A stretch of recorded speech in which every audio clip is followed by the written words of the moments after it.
Hey guys, what's going on? In this video, I'm going to talk about Abra, which is an app for iPhone and Android, and what they're doing. Now, what they've started out for, and there'll be a link for this in the description, is you can actually get early access to, which is basically you can invest in stocks and ETFs using Bitcoin, okay?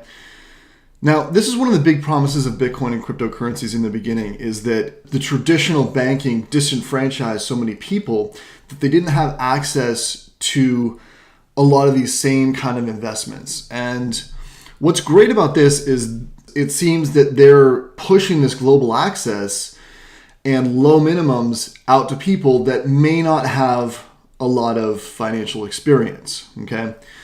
Now, for me, I love talking about investing. I love talking about finance, but there's a lot of people out there, surprisingly, that I've spoken to that, you know, have bought Bitcoin, let's say, but that have never had a traditional stock investment portfolio, stock account. What's really good is that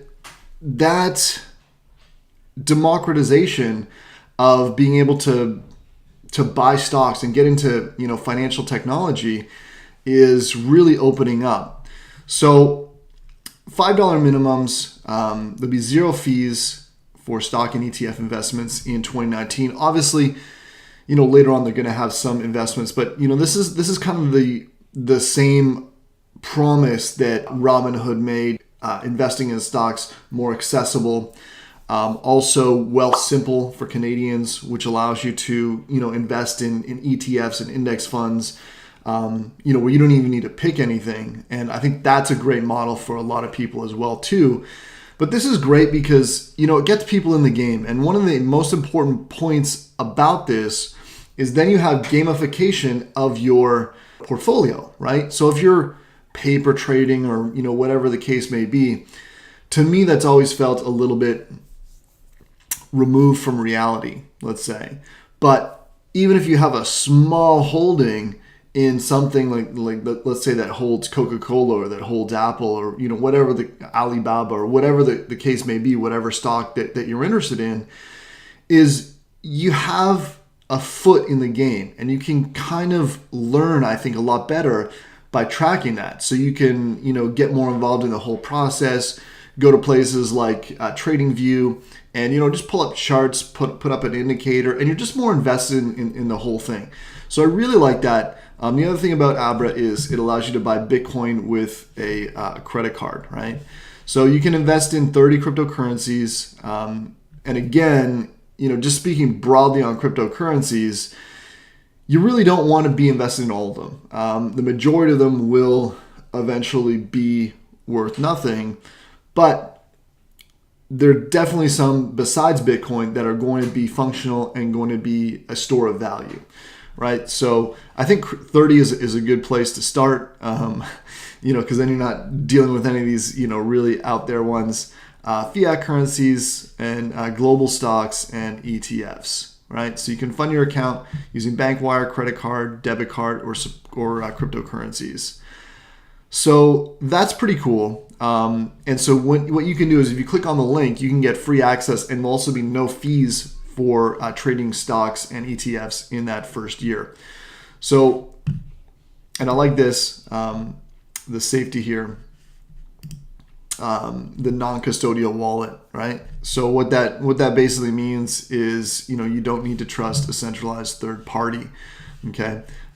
So it's all in the blockchain, so you don't have those other counterparty risks. That being said, yeah, I mean, I think you should consider you know, looking at Abra.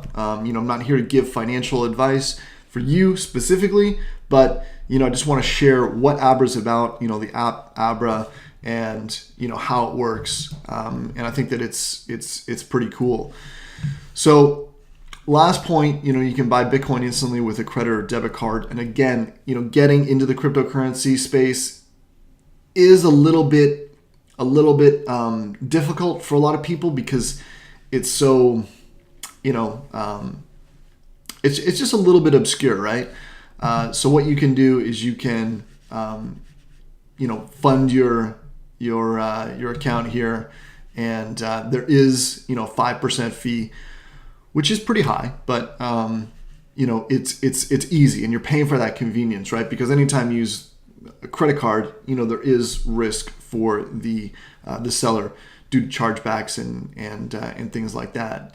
But I like this. I think this is something that is going to be beneficial for a lot of people. And I love the fact that people can get involved in the stock game, get involved with ETFs, and just get started with it with Abra. So check out Abra. There's a link in the description which will give you the zero fees for 2019 for your stock and ETF investments. And let me know what you think.